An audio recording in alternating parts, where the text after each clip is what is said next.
All right. Hello, everyone. I am Lily Scannell, Manager of Programs at the Chicagoland Chamber of Commerce. I want to thank our sponsors, including Kintone Corporation, one of our panel host sponsors, who we will be hearing from shortly.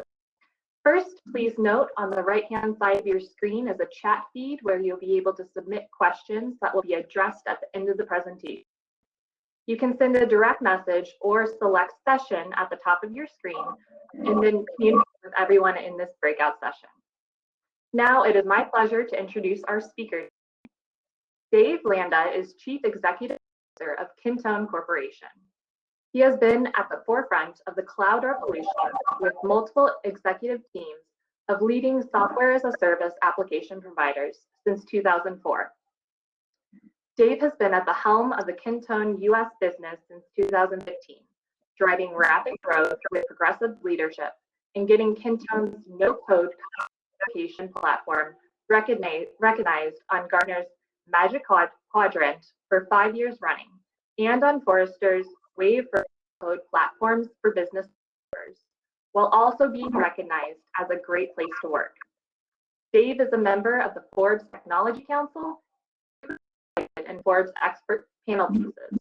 He is author of many articles and a speaker at many events and webinars on digital transformation, leadership, and work and teamwork culture. Dave, it is great to have you here with us today. And with that, I'll hand it off to you. All right. Thank you, Lily. Really appreciate that introduction. And kind of have a weird video thing going on. For some reason, infrared mode today. So can't see you guys too clearly, or you can't see me too clearly. But thank you all for being here. And thank you, Lily, again for that introduction. I am really happy and excited to be presenting to you guys the Chicagoland Chamber of Commerce Exchange 2021. And what I'm going to be talking about is creating a sustainable remote work strategy and culture for your business. And I'm going to go ahead and maybe just turn off my video here because it's a little bit odd, and get started with the presentation. All right. Hopefully you guys can see that just fine. Great. So let's get started. Well, you already got the introduction on me. I've been CEO for Kintone here for about 7 years now. Quick run through the agenda. Basically, I'm gonna walk you through why even after COVID-19, remote work is really here to stay to a significantly larger degree than before. Run through a transition use case, hit on some key principles, discuss some real world examples, and then maybe offer up some next steps to discuss, and then open it up to Q&A. So, thankfully, COVID is really on the decline now. The numbers are moving in a great direction these days, these last few weeks. And vaccinations are on the ascent, both across the US and across the world. So, it's good to see these really good trends right now. So very encouraged by that. So what do we do now? Do we treat COVID-19 like previous challenges that forced us to be remote for a while, and maybe toss away some of the changes that we made, and consider it just another bump in the road and kind of get back to business as usual? I mean, the reality is we committed a lot of time and energy into finding workarounds and solutions to keep our businesses running during this crisis for those who were able to. So maybe instead, this is really a chance to start capitalizing on some of the knowledge we've gained and using it to build a more flexible and responsible workplace. While people might not want enforced work from home or remote work 5 days a week, 52 weeks a year, I think a lot of people will say that. They definitely do want remote work as an option in their lives. And, this data is from before COVID hit. And honestly, the data doesn't lie. People like that opportunity to have the flexibility in their work. And the data also shows that remote work is actually good for companies' productivity too, right? So it's kind of good for employees as well as good for the company. A lot of data goes back prior to COVID. A lot of data during the COVID months as well has shown that. And you know,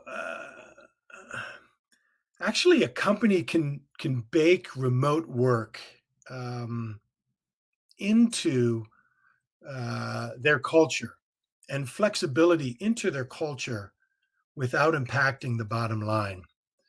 Uh, in fact, we've found, and with this use case I'm going to share, it not only makes the company more agile, but actually more valuable and more competitive.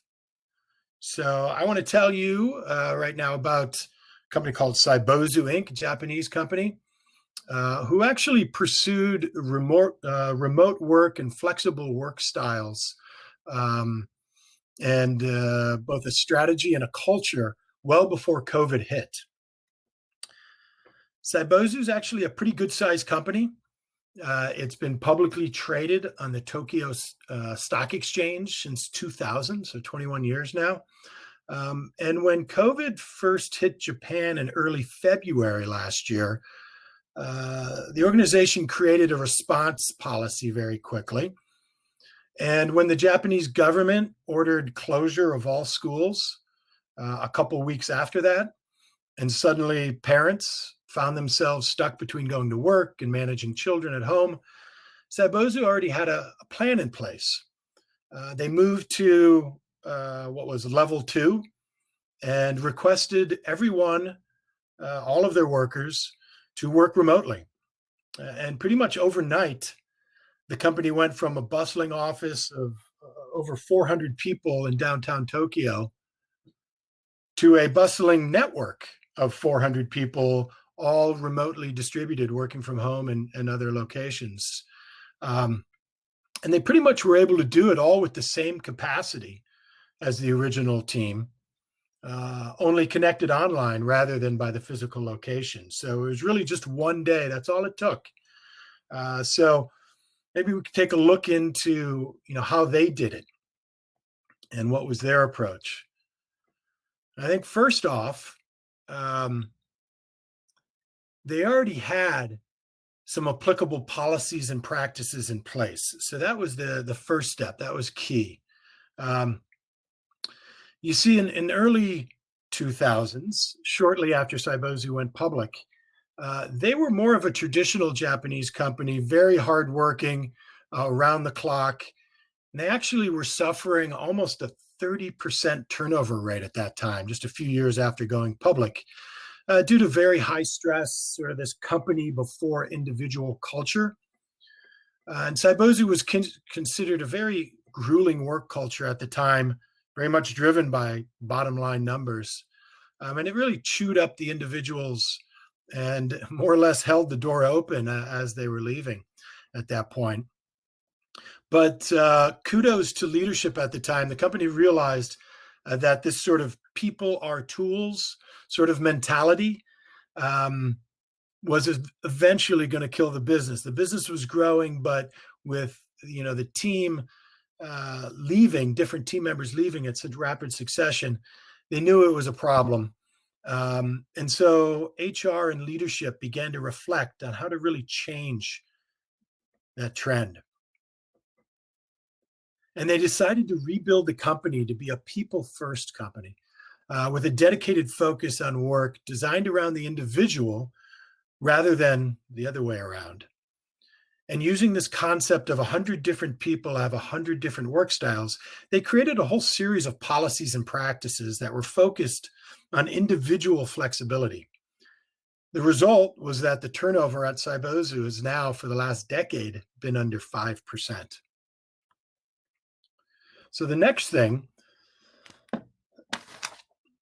that they were able to do was actually deploy tools and technologies that were needed. And the tools that they had really gave their team the opportunities for that flexibility and that individuality. And the primary tools they used were actually in-house. Kintone, which was their core digital workplace technology, it's actually an online central platform that allowed their different teams to access all of their data at any time from anywhere. So people could be in the office, or they could be at home because of COVID, or because of a sick child, or down in Florida beating the cold weather, but still be able to see what was happening in the organization with a project and move things forward for everyone to be able to see. And it was this kind of powerful collaborative tool that gave Saibozu the flexibility to give their stakeholders the freedom that they needed to work remotely. And not only could Saibozu employees see their data, tasks, and team discussions from anywhere at any time on the platform, they could also begin to rethink what their workflows look like from the ground up and actually make those changes pretty immediately. And that's really what made Saibozu so flexible. Change is baked into the very bones of this technology, and Kintone's a tool that's meant to change with an organization's needs and circumstances. So a process that may have required paper yesterday, Saibozu can rework today to be paperless. A workflow that relied on documents only hosted on a local server can now run smoothly with all the data stored in the cloud. And the Kintone platform was a chance for people to fundamentally step back, sort of reevaluate the way they did their work, giving them the freedom to not only make their jobs faster and more efficient, but actually better and more flexible. And then finally, to reinforce this culture of teamwork and trust and remote access that's essential for effective and productive remote work, activities and exercises were also established and had been established already that leveraged those policies and those tools and had been basically deployed specifically for this purpose. So you think about some of the activities and the exercises that promoted transparency and communication and team building and trust, and again, sort of utilize those tools that had been created. And there's a few examples I want to highlight here. One about open and centrally accessible note-taking for all meetings. So that whether it be at the highest level of the organization, executive meetings, or departmental meetings, or interdepartmental meetings, all of those are on an open meeting app that anyone could view and comment on.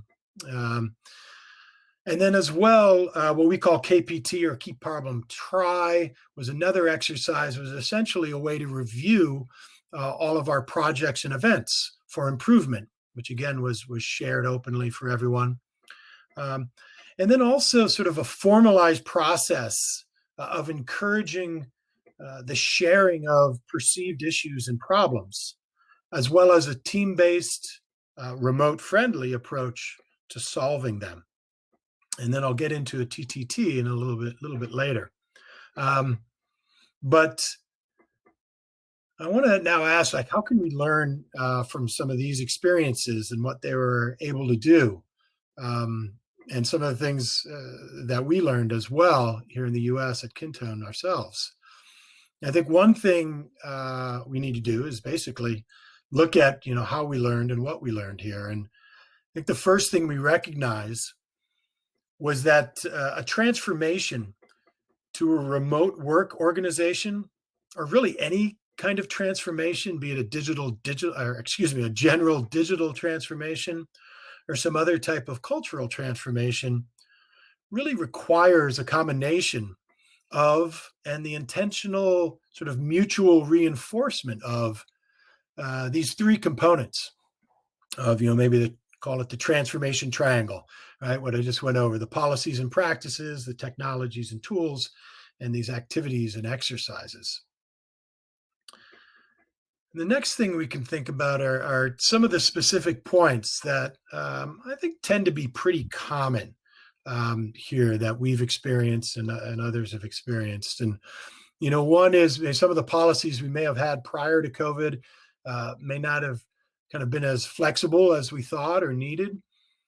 And some of our processes that we identified may have been pretty antiquated, including some old paper processes. Even we had some of those as well. And there are a lot of new tools out there. We mentioned Kintone, but obviously there's lots of tools that we're just beginning to adopt, be it Zoom, Slack, Teams, others, and others as well that we're just becoming aware of. And I think what we found was that we had tended to rely on some individuals, maybe our pioneers on our different teams, who really stepped up and adopted some of these at an early stage, and ended up teaching some of our other team members these technologies. And so I think we recognize it was really important, to value those folks, and in some cases, to use those solutions for sure. But I think as we think about these different things, it does become incumbent, and I think some of these ways we can think about rising to that challenge. And we did have to adapt, and I think we use various different ways to adapt, so we can do it. And so the next step is thinking about, building this workplace for remote work first, right? And so I mentioned in that use case of Cybozu some of the things they had already done. But, let's think about if we're starting now, or if we've been thinking about it over the last year, but now we're thinking about it much more longer term, even after COVID. Some of the things we can initially think about are updating our policies. So that's going to be a key thing we want to do. And, I think we've seen some of the challenges of mental health with the suddenly full-time remote employee experience, and that it's been difficult to deal with a lack of separation between home and work. And these problems, we've experienced them. I know there's been a lot of news about these. And, if a person never feels off, how will they be able to take time to recharge and relax? So, the first thing, I think it's really important to encourage sort of clear sign on and sign off times for team members when they're remote, when there's such little separation between home and work. Second thing, don't expect people to replicate the office exactly when they're at home, right? It's not the office. Instead, we should actually use this as an opportunity to give individuals sort of the freedom to design what might be the most optimal work environment for themselves. Whether that's, an office space where toddlers are at their feet, or maybe they're out on the balcony of an apartment, or what have you. I think the freedom to create an office that fits that individual is critical. The next thing I think is offering flex hours to help people adjust, right? We've had to do it. I think the idea of making that more permanent. I think as we know now, parents especially face a myriad of new challenges. And, by maintaining strict time and hours, you don't really make that team better by giving them more rules to stress about. Try to figure out how to have flexible hours for folks. Next set, I think track meetings. I'd mentioned this before, but track meeting minutes so that a team can see, any team members who aren't there can see what they missed, and they can stay caught up on things. It's really easy to fall into data silos when people aren't physically present, but you really got to make sure they can always get more information from the processes that you have in place, not less, now that we're work from home. So that's really critical. I think having employees update other coworkers, what they're doing on those weeks, what happened, who they spoke to, maybe what clients or prospects, what webinar they might have listened in on. I think it's really critical, and this is actually a chance to create more open communication rather than less by doing this.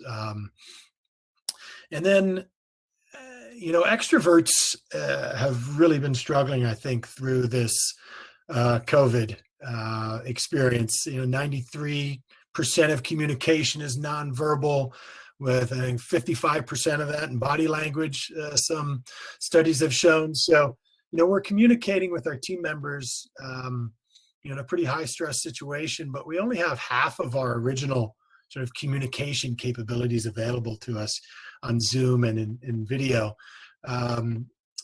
So certainly I think it's key to have some camera policies in some cases, right?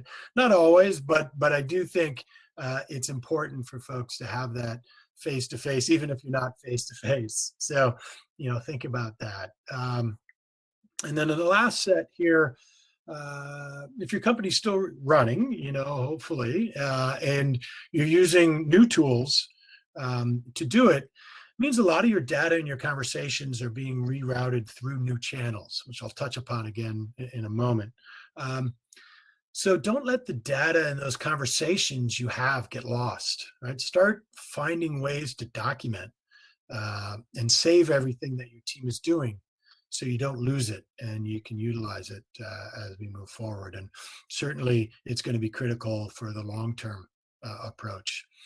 And, to that end, data policies around the tools that you use are pretty critical. Really need to be thinking about how the data will be shared and accessed and discussed.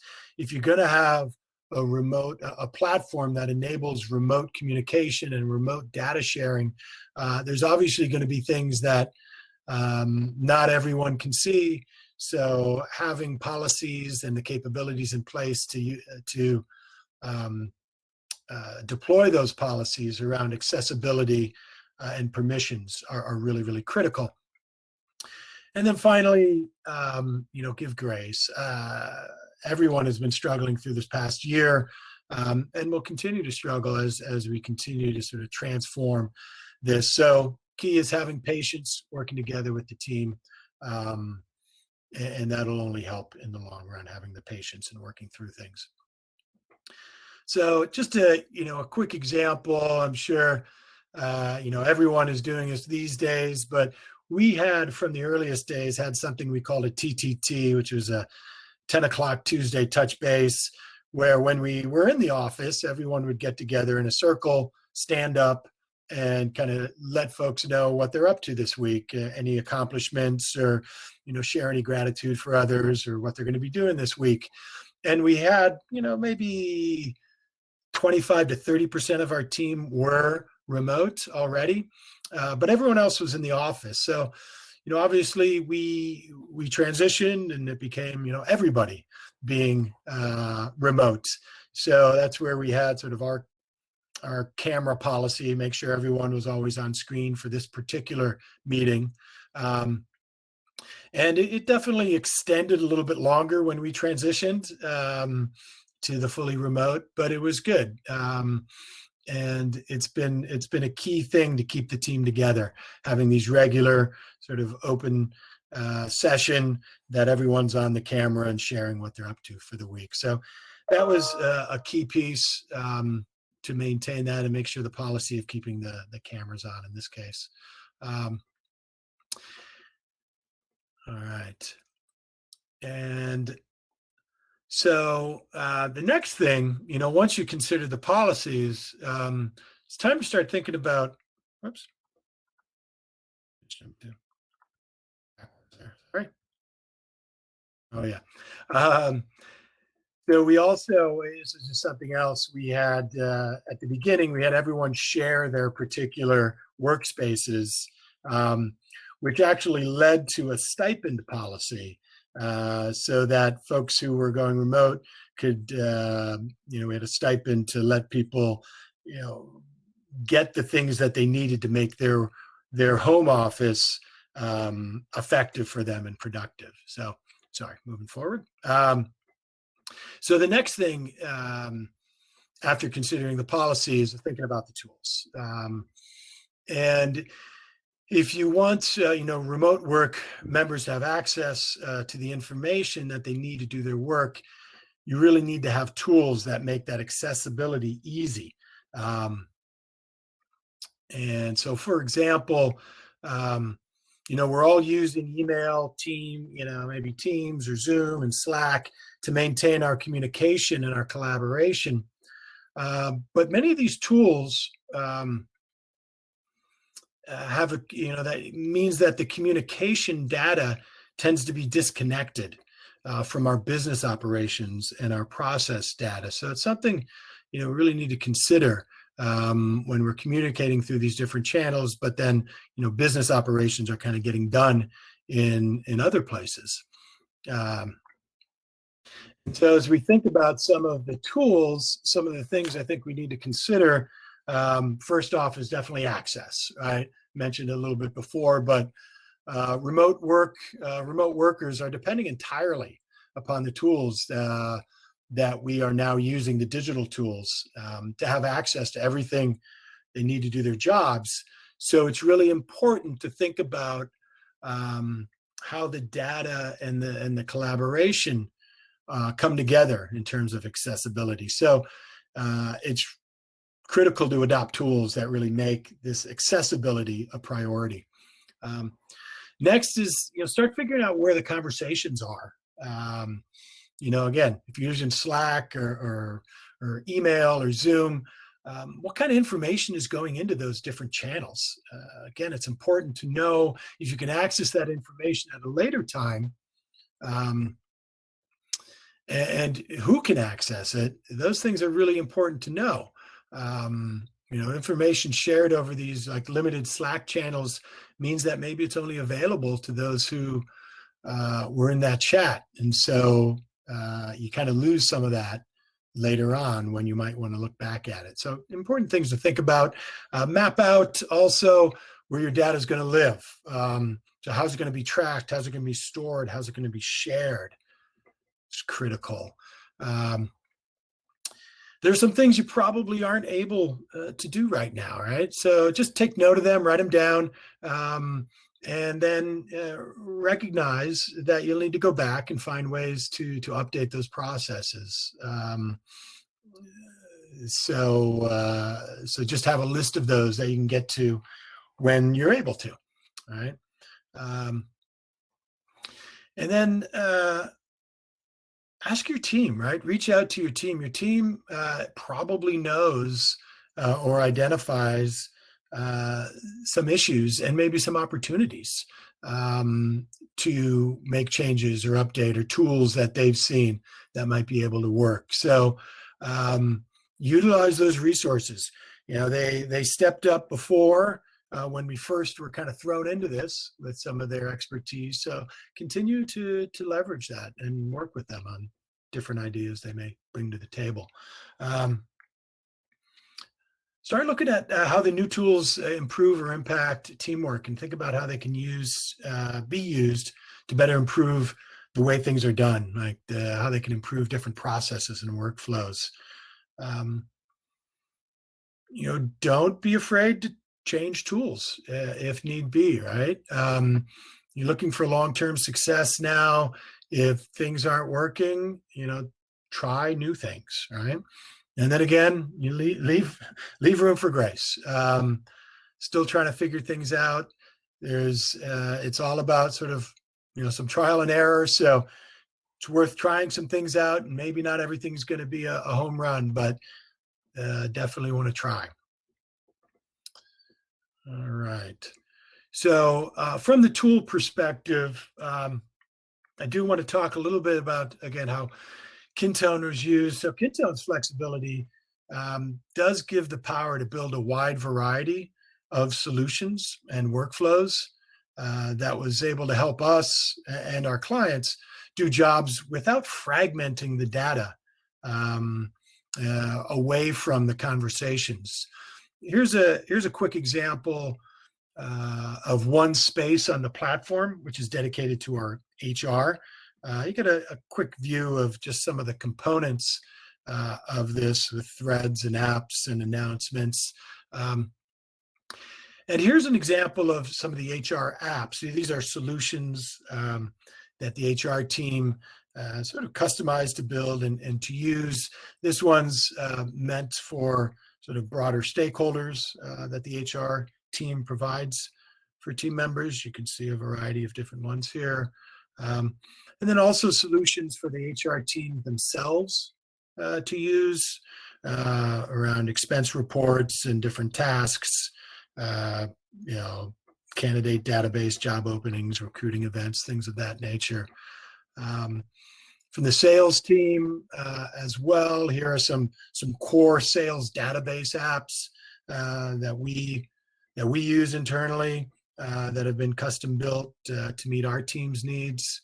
And then here's many more supporting sort of sales team processes and databases as well that are all centralized in one platform. And then a quick look at some of the marketing solutions as well. Give you an idea of, these are all in different spaces: our sales space, marketing space, HR space, but they're all in one platform and are interaccessible for different team members and the different departments. And then jumping into one quick app just to have a quick look at it, and kind of a workflow here. So you can sort of manage individual data records for, in this case, different events or conferences. And you can go in and manage or change any of the key data points for that particular project or that particular event.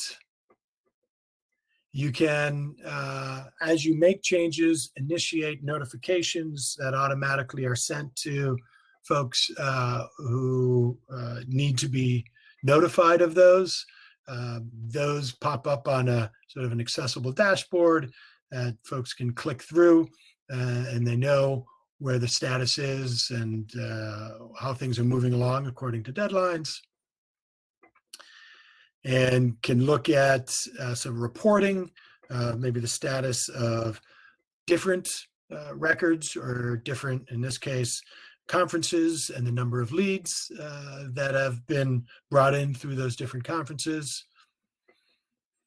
And then you can also talk about the project. So here's where communication is right there on the particular record, particular workflow.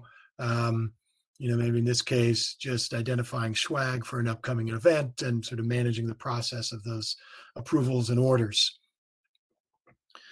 So those are some thoughts on the actual tools. Now, the third piece of this transformation triangle is the activities and the exercises. And so establishing those, it's important to help sort of build and develop and maintain the remote work culture that had been sort of initially put in place through the policies and some of the tools that you've been utilizing. So maybe we can take a look at some of the activities here.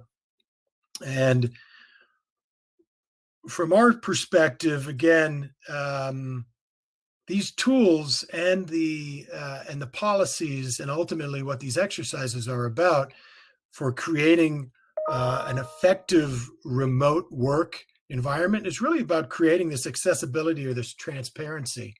And many of those things come back to trust. And so what I had highlighted earlier was this idea of transparency into events and into our meetings and the data that's shared at meetings. And so one thing we do is always have our teams up to speed with what our leadership is thinking. So we have these quarterly Q&A sessions with our different teams, with our parent CEO. And then these different meetings, executive meetings that we have weekly, all of those are open to team members and notes are shared and people can comment on those. Other different types of cross-departmental weekly meetings and our business strategy meetings are also open to our team members with notes and even recordings. And then also meeting minutes apps for all of our different departments are open and shared, and we take records of all those so that we can do that. So we have this idea of public first, private second. So by default, we want to be as transparent as possible. We think this creates great remote team efficiency. And then some of the things we did specifically, some of the activities and the exercises we did specifically around COVID-19, as I had referenced up above, we actually had a thread where all of our team members shared what their work from home setups looked like. And then so everyone could see what other folks were doing, and some of the folks who've been working remote for years, they could pass on some of their, well-earned knowledge, I guess, their time spent remote. And then we had an impact questionnaire that we shared with our team at different times throughout this remote process to get feedback from where team members were struggling, things they had figured out, things that they felt needed more work on. And then we also ultimately created a stipend request form app around the stipend policy.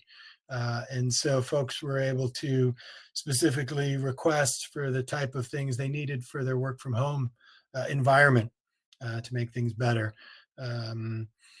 And again, open threads and sharing of those challenges. So we had the questionnaire that kind of came back to HR and leadership, but then we also encouraged folks to just share with one another directly things that they were finding out that were working well or that they were having challenges with. So, one of the sort of policies we'd call that is sort of raising your hand, taking the initiative. We're trying to encourage people to share with one another in an open framework.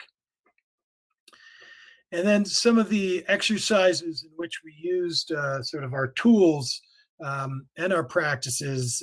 I'd referred to before two of them, but problem solving. So a couple applications that we created in the platform was around, we call an aspiration engine, which is a way of solving our problems that small team groups of teams could get together and work on problems, defining it in a very detailed way, identifying the causes, figuring out the action items to solve those.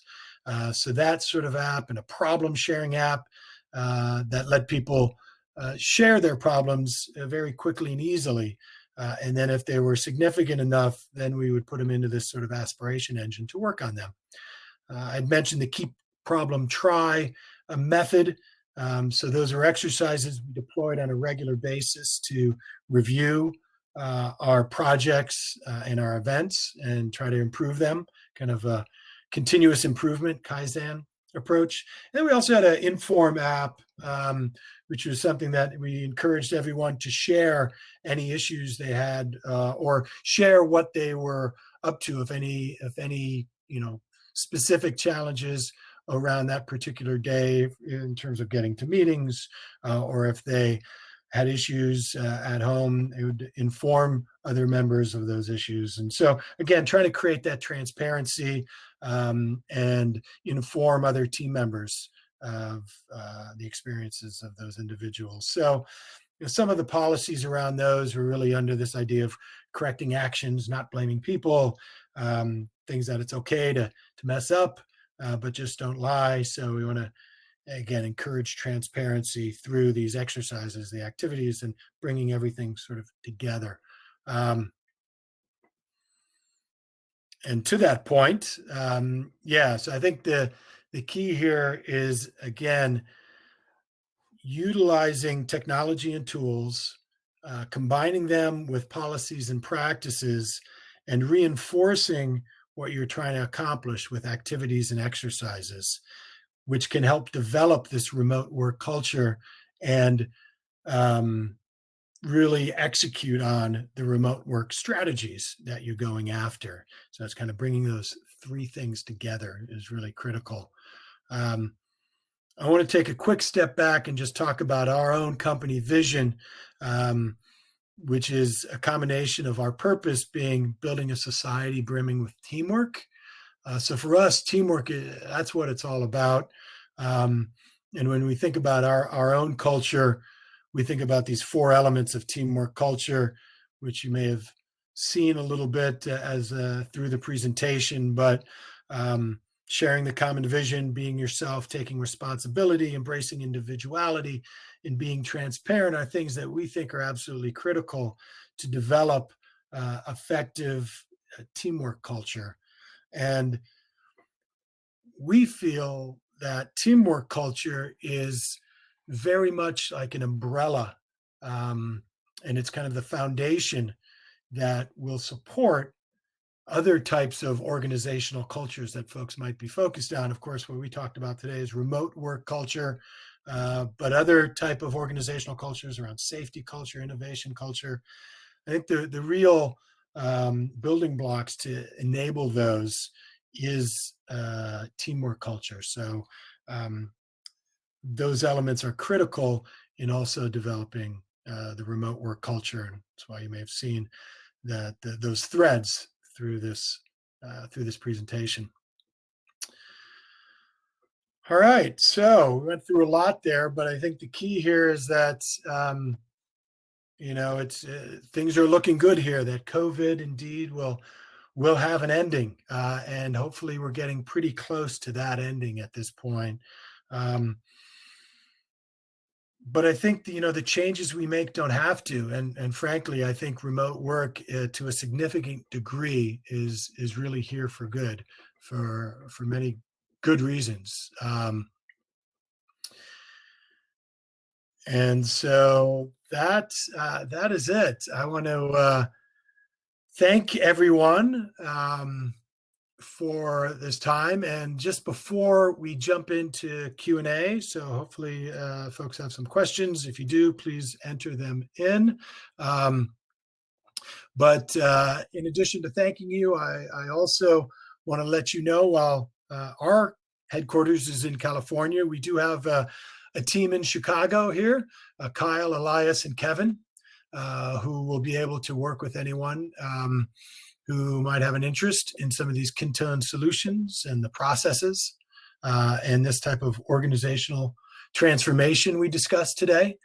And then at this point, I wanted to move on to any Q&A. Do want to call out a few things as well to folks that you could sign up for a free trial of Kintone and try out some of the things I'd highlighted.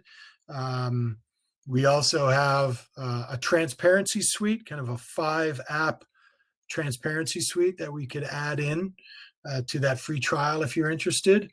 And we'll share we have the links here on the screen, but we can share some of the links as well as to a download of this presentation if you'd like to see it also. So let me switch out and move back so I can bring my screen back. And Lily, are you there? I am here. All right. So it looks like we do have a few questions today. The first one here, how does this remote work strategy and culture and the Kintone platform apply to manufacturing and retail industries, for example, that require so much in-person work?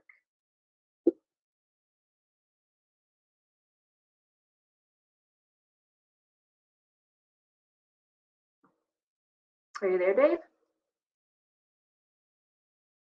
Did I just get muted? Am I back? Yes. Okay. All right, great. Thanks, Lily. Yeah, interesting. I do, obviously, in those cases, there's going to be folks who are certainly having to be in person, so remote work's not an option there. But I think the key is that there's obviously still administrative folks who can be empowered by remote working in many ways and supported. And so these ideas and these tools for transparency and for productivity, be it the policies, be it the tools or the activities, those can apply to anyone who is, an admin who might be remote, but even folks who aren't remote. It's about really building teamwork, right, and having accessibility to data that you need. So yes, if you're totally remote, it's great because you can access everything in the cloud in real time, anywhere, anytime.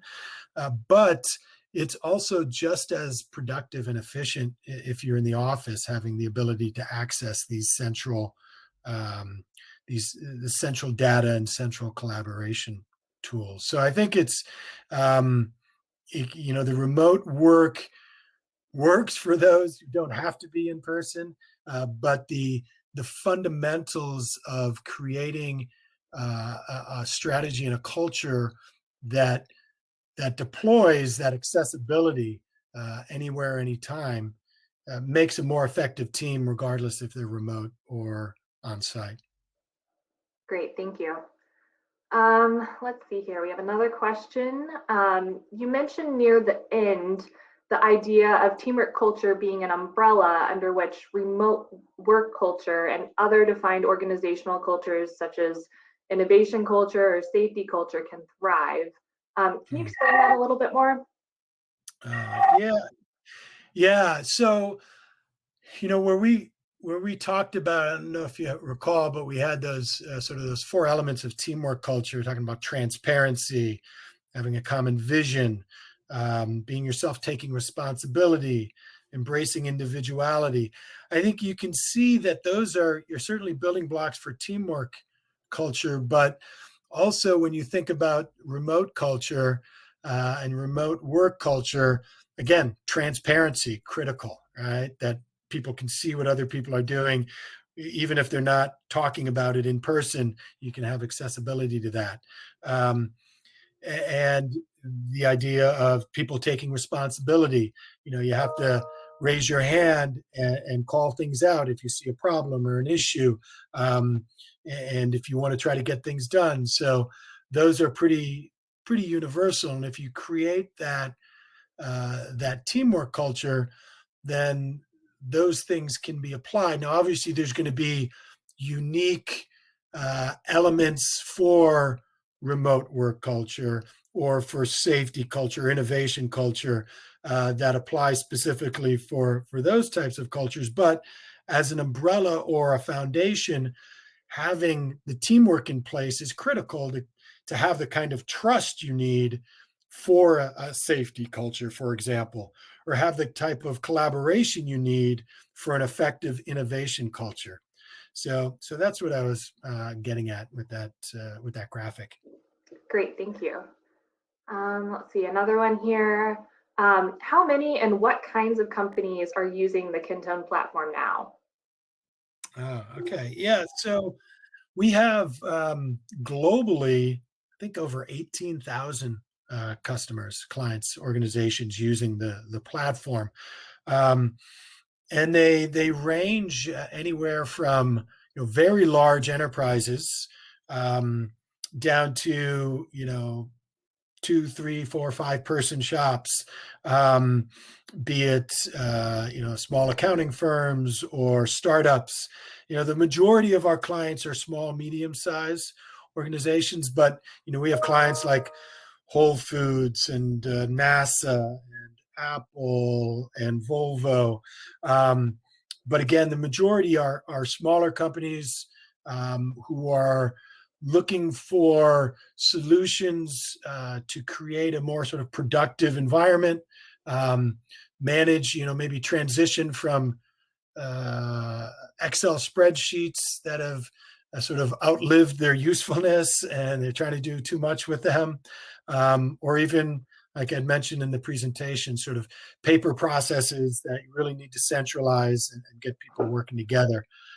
So, yeah, kind of large to small, but definitely with a focus on the small, medium-sized businesses who are looking to be more productive and maybe scale and need that agility so that their solutions grow with their operations pretty easily. Great, yeah, that makes sense. And then I have one more question here, and if anyone else has any questions, please go ahead and submit them through the chat.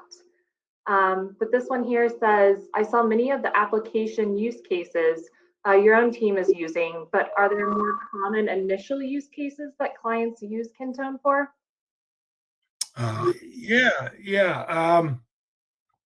There are. I would say that, the probably the highest percentage, not a majority, because there's lots. We have well over 1 million applications, custom applications built on the platform by our different clients.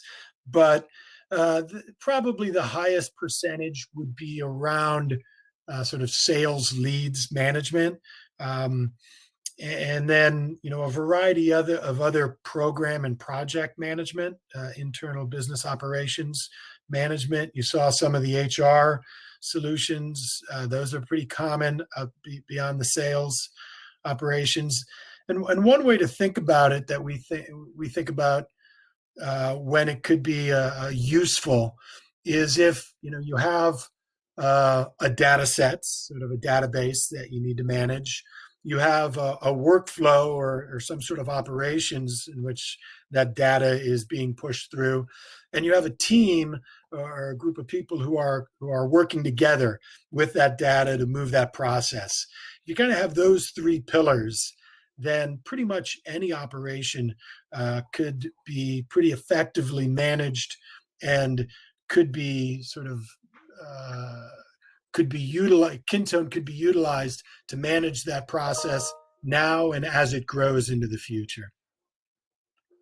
Great. Yeah, that's fantastic. Yeah. All right. Well, if there are no more questions at this time, I'd like to thank Dave and Kintone for an excellent breakout session. I encourage you to reach out to their team with any additional questions. And be sure to join the networking and exhibitor showcases, which will be open for the next hour, of course, tomorrow as well. So thank you, everyone, and I hope you have a great evening. And Lily, just thank you. But one last thing. Mhm. I did see there was, oh, okay, looks like that was answered. I saw a question in there about our pigs personal interest Yes. group.